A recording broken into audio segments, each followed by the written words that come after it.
Offer to purchase real estate and acceptance. Part 1, the offer and terms. You are preparing a purchase offer on behalf of your buyer client. So think of this as your buyer's wish list. Do the ideal offer, the price they'd really love to get it for, and everything they want. Ask for it all up front. It's very difficult to add things in later. So in preparing the offer, you begin by putting your buyer's legal names into the document. In this case, we're working with George and Martha Washington. Now, I know you've always known them as Bubba and Mimsy, but at this point, we need their actual legal names. The next part, you describe the property as 123 Main Street, the street address, and then the town, Ohio. Now, many times it's going to be one and the same. Government and post office are going to be the same town, in this case, any town. But in our area, oftentimes we might have, let's say you're in Bainbridge Township, that has a Chagrin Falls address. Remember that this is actually escrow instructions. So we'd like to see you put it in this way, Bainbridge Township, parentheses, Chagrin Falls. It covers everything, so it's not misleading. Now you put in the parcel number. In Ohio, the parcel number is the legal identification of properties. If there's more than one parcel number, be sure to enter them all in. Wouldn't it be sad if George and Martha think they're buying this beautiful farm in Bainbridge, but because you only put in one parcel number, they bought the house on 5 acres. They didn't get the barn, the extra chicken coop, and everything that was on the 10 acres that you forgot to put the parcel number in. So be careful on that. Now we talk about what are they actually purchasing. Well, they're purchasing the property we've identified in its as-is present condition. We'll talk about contingencies later. And it shall include the land, appurtenant rights, privileges, and easements, buildings and fixtures. It gives you a whole list of everything that's automatically included. Gets to garage door openers, and then there's a blank. And here we want you to write in the word all. Don't put a number because you don't know how many garage door openers there are. Now you'll see we have this whole area of checklists. Why do we have that? Well, we've always had it. These are commonly left behind items. So instead of having you write them all out, we gave you a check mark. It's become more important in recent years because Fannie Mae has made it very clear they only want the appraisers to appraise real estate, not chattel. They've made an exception for chattel that is common to a marketplace, so that would be in the checkoffs. So where are you going to get this information? Well, you have the MLS with what they're willing to leave behind. You have what you've seen when you were there. And in addition, you have what your buyer wants. I know that the sellers didn't say they would leave the washer and dryer, but because your buyer wants them, be sure to include them. Just like they want the microwave, ask for it. The kitchen refrigerator, dishwasher, they were included. Is there central air? Make sure you check the box. If there's a gas grill, check it. Not the kind that you bought for $100 on special at Home Depot that's on the back deck, but if it's permanently placed there. Is there a fireplace? If so, was it glass doors or a screen? Was it a grate for wood, or did they have the gas logs? Always check all existing window treatment, ceiling fans. Now you have an area that has several blank lines. And I'll tell you now, we never want to see a blank line in a contract because somebody else could put something in there and make it look as if your buyer agreed to that. So you can always mark through them or use them for something. If something else was included, now I see agents all the time to include the bedroom furniture. Remember what we just talked about? The appraiser is going to probably take that value off.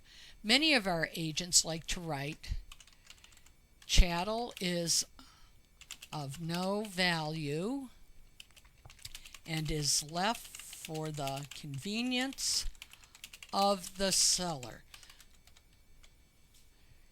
You can do that if you would like. It's still not a great idea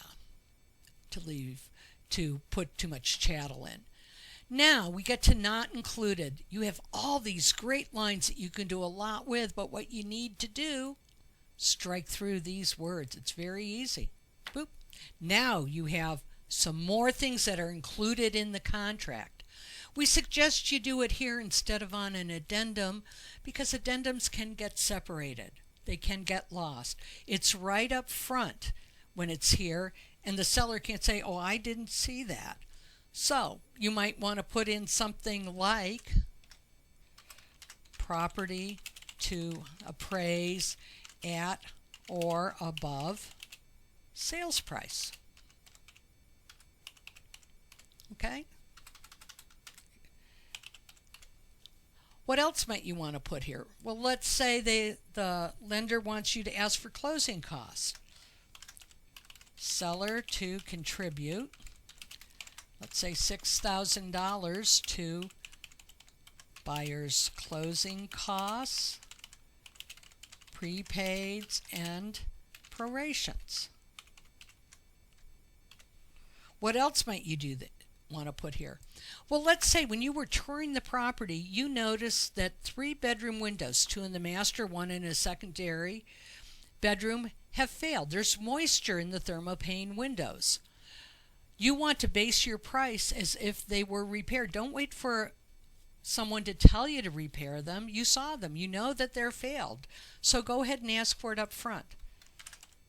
Seller to repair or replace 3 failed bedroom windows by qualified contractor with receipts to buyer before close. Great.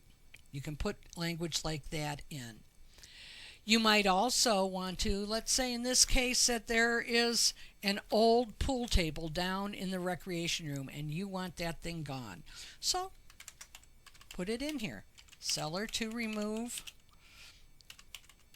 pool table in lower level prior to buyer's possession. Use these lines carefully. Now we get into the actual offer. How much money are you offering? And then we'll get into more of the terms. We've dealt with some terms already. This is or is not a secondary offer. If it is a secondary offer, how would you know that? It's contingent, or the listing agent said we've just accepted an offer, but it doesn't look real strong. We're willing to look at seconds. If you mark it is a secondary offer, will become a primary offer once you've received the release of the primary offer on or before, and put a date in here so it doesn't go on forever. Usually it's not going to be a secondary offer, so you can ignore the rest of it. Now, what price does your buyer want to pay? This is your starting point for negotiations.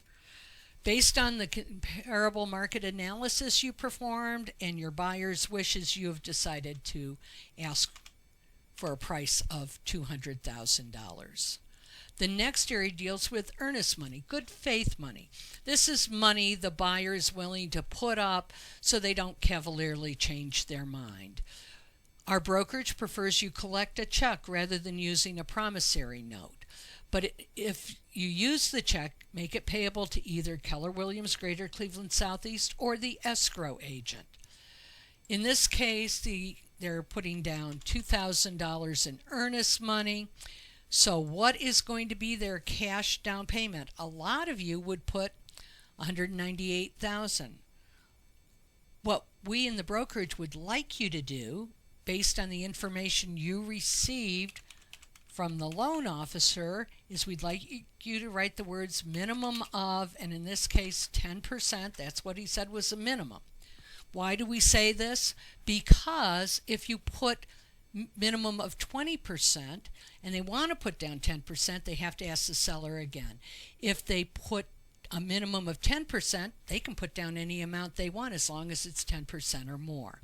Now the mortgage they're going to get is a maximum of 90%.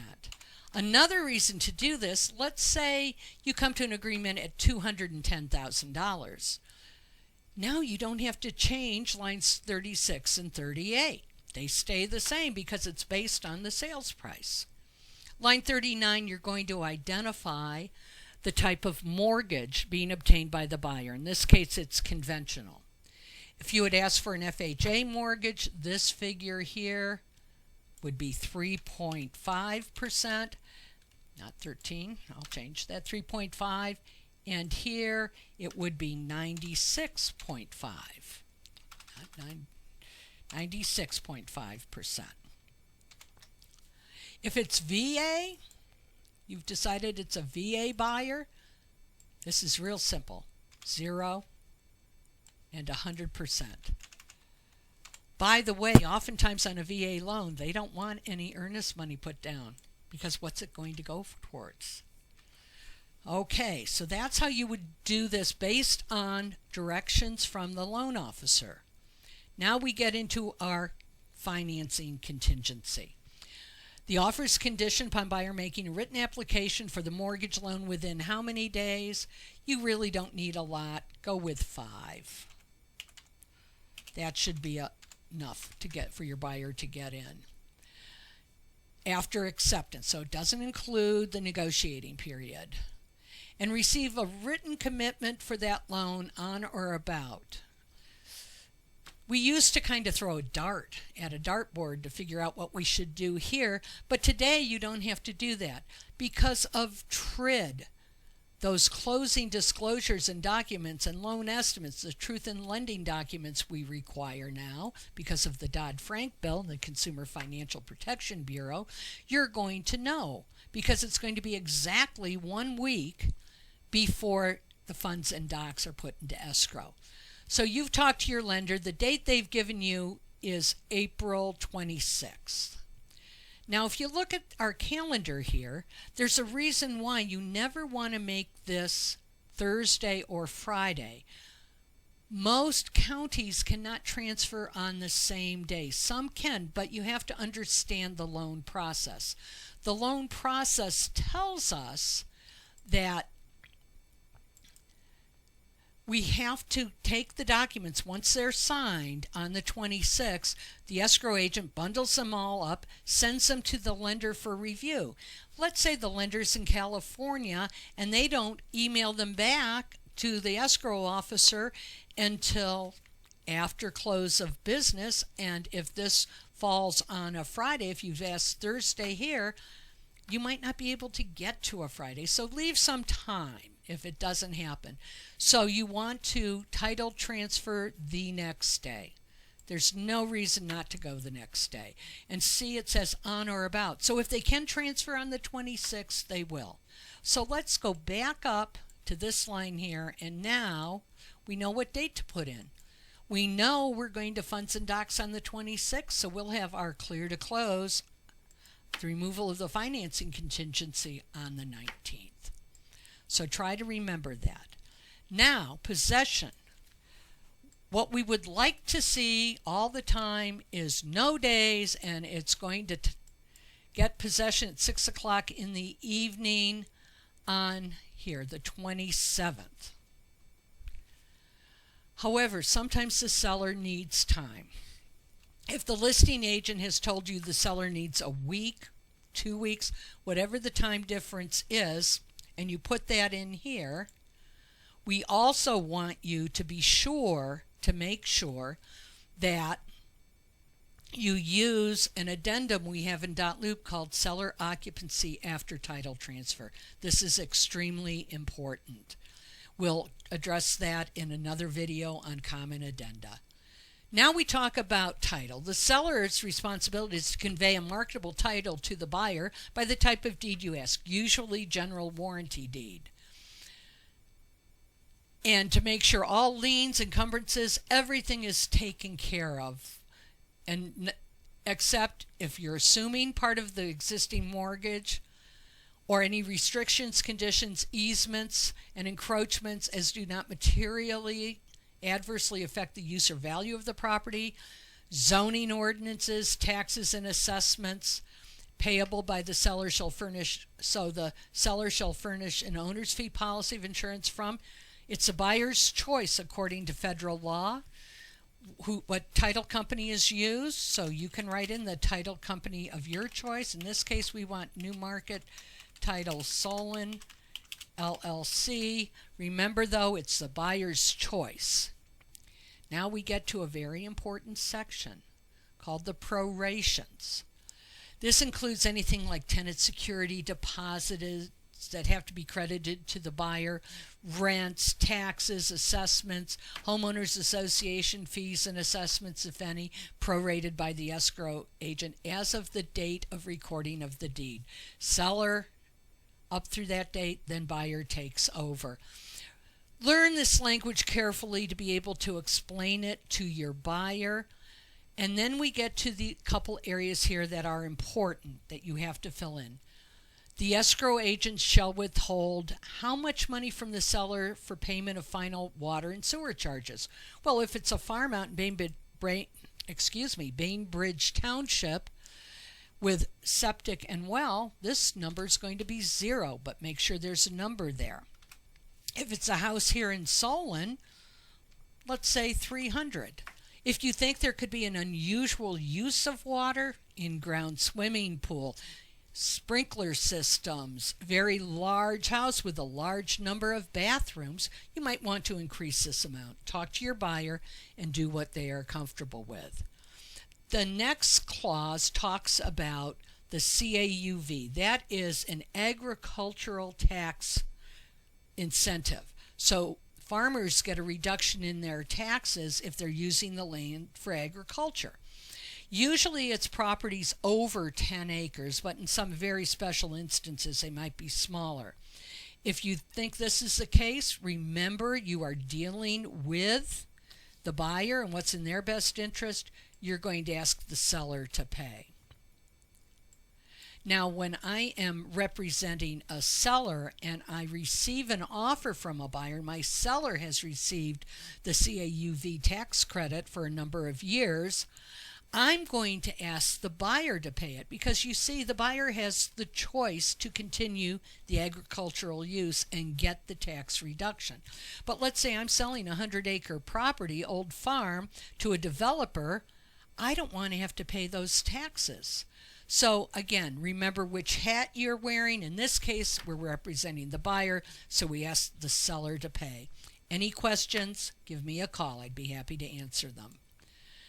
Now we go into our escrow instructions. Right here it says this purchase agreement shall be used as escrow instructions. So the escrow agent is going to be referring to this.